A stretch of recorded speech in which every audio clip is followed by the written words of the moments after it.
Indonesia, Jamrud Khatulistiwa, bak permata impian bangsa-bangsa. Peradaban Islam pernah berjaya di negeri ini.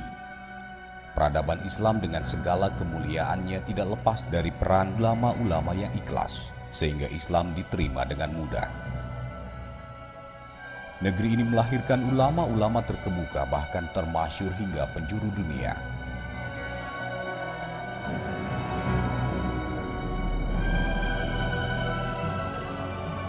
Salah satu daerah yang dihuni para jago dan dikenal melahirkan banyak ulama terkemuka adalah Betawi. Ada beberapa pendapat tentang awal masuknya Islam ke tanah Betawi.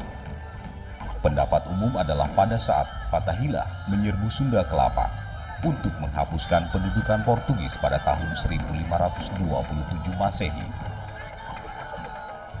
Pendapat lainnya diawali dengan datangnya Syekh Kuro dari Kamboja, putra dari ulama besar di Mekah. Pada awalnya dakwah Syekh Kuro tidak mendapat restu Pajajaran pada masa Raja Prabu Anggalarang. Syekh Kuro pun kembali ke Kamboja. Beberapa tahun kemudian Syekh Kuro kembali bersama para murid dan pengiringnya dengan menumpang kapal Laksamana Cheng Ho dan tiba di Karawang Pajajaran. Kemudian berdakwah menyebarkan Islam di tanah ini. Berdasarkan penelitian yang dilakukan oleh Pusat Pengkajian dan Pengembangan Islam Jakarta Islamic Center, diperoleh bagan genealogi intelektual ulama Betawi dari awal abad ke-19 hingga sekarang. Syekh Junaid Al-Betawi, Syekhul Masai, asli Betawi, Imam Masjidil Haram, terkenal di seantero dunia Islam Sunni pada abad ke-19. Murid beliau dari Betawi adalah Syekh Mujitaba yang menjadi sentral ulama di wilayah Mestre dan Guru Mirsyad Ayah Guru Marzuki Cibinang Muara, Guru Mansur Jembatan 5. Guru Mansur berguru kepada Syekh Mujitaba dan beberapa syekh lainnya. Guru Mansur mengarang banyak kitab yang menjadi rujukan pondok pesantren tanah air bahkan di luar negeri. Murid-murid beliau banyak menjadi ulama terkemuka. Guru Marzuki bin Mirsyad Cipinang Muara. Guru Marzuki masih keturunan salah satu sultan tanah Melayu dari negeri Patani, Thailand Selatan. Beliau banyak berguru kepada syekh di tanah suci Mekah. Dari pondoknya melahirkan banyak ulama, sehingga beliau mendapat julukan gurunya para ulama. Guru Abdul Majid Pekojan, seorang ulama yang dikenal ahli tasyawuf, tafsir, dan ilmu falak.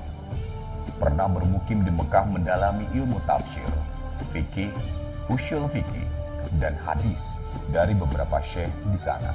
Beliau tidak dapat dipisahkan dari Pesalom Basmol dan Habib Usman bin Yahya, mufti Betawi, karena kiprahnya dalam bidang falak. Beliau adalah ulama yang dihormati. Banyak di antara murid-murid beliau yang menjadi ulama Betawi. Guru Mahmud Romli. Guru Mahmud adalah sentra ulama wilayah Menteng Atas pada pertengahan abad ke-19. Beliau masih keturunan bangsawan dan pemimpin perang dari Ternate yang bergabung dengan pasukan Fatahillah dan bermukim di Sunda Kelapa. Beliau sempat mengembara di Jazirah Arabia selama hampir 17 tahun. Di tanah air, beliau dikenal sebagai ulama tafsir, Guru Khalid Gondangdia. Beliau pernah bermukim di Mekah dan mempelajari ilmu agama.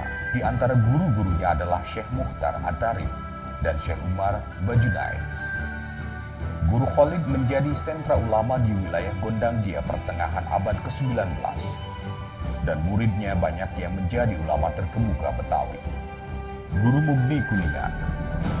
Guru Mugni menimba ilmu dari para syekh terkemuka di Tanah Suci. Di antaranya Syekh Syahid Al-Babsar, Mufti Makkah, Syekh Syahid Usman, Mufti Betawi, Syekh Ahmad Khatib Al-Minangkabawi, dan Syekh Nawawi bin Umar Al-Bantani Al-Jawi. Dengan kapasitas keilmuannya, Guru Mugni menjadi sentra ulama di wilayah Kuningan. Pertengahan abad ke-19, Malim Kiai Haji Syafi'i Hajani, sosok ulama besar asli Betawi yang disegani, berguru kepada banyak ulama asli Betawi. Beliau menghasilkan beberapa karya tulis yang menjadi rujukan. Banyak murid-murid beliau yang menjadi ulama terkemuka. Syekh Kiai Haji Muhajirin Amsar Adari, ulama ahli ilmu falak. Beliau belajar kepada Guru Mansur dan ulama-ulama terkemuka lainnya di Betawi dan di Mekah. Mengarang sekitar 31 kitab yang menjadi rujukan. Banyak di antara murid beliau yang menjadi ulama terkemuka. Mu'alim Roji'un Pekojan, murid Guru Mansur dan Guru Majid Pekojan. Beliau juga belajar ke Mekah, ngajar di beberapa masjid di tanah air. Kiai Haji Abdullah Syafi'i, seorang ulama karismatik, orator ulung, singanya podium, ulama yang berani dalam kebenaran menentang berbagai kebatilan tanpa takut akan cercaan. Beliau mendirikan majelis Mujakaroh Ulama. Beliau juga melahirkan banyak karya intelektual. Kiai Haji Thohir Rohili, beliau ulama yang memiliki mahabbah kepada guru dan ulama lainnya, penyambung ukhuwah dan silaturahmi.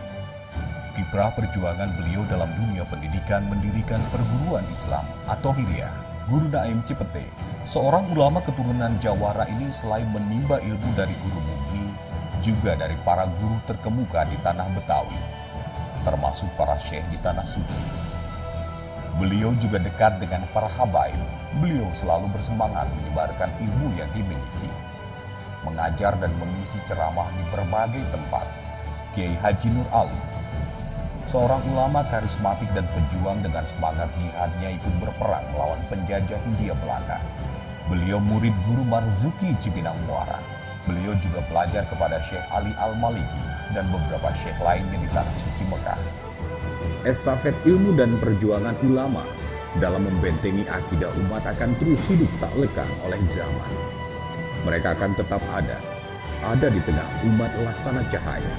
Peran mulia itu ada di tangan mereka. Semoga kita dekat dengan ilmu, dekat dengan para alim ulama. Ulama adalah salah satu faktor penting dalam perubahan masyarakat. Sejarah sudah membuktikan bagaimana peran ulama-ulama Nusantara, khususnya Betawi, dalam membangun ibu kota Jakarta menuju kehidupan yang lebih baik.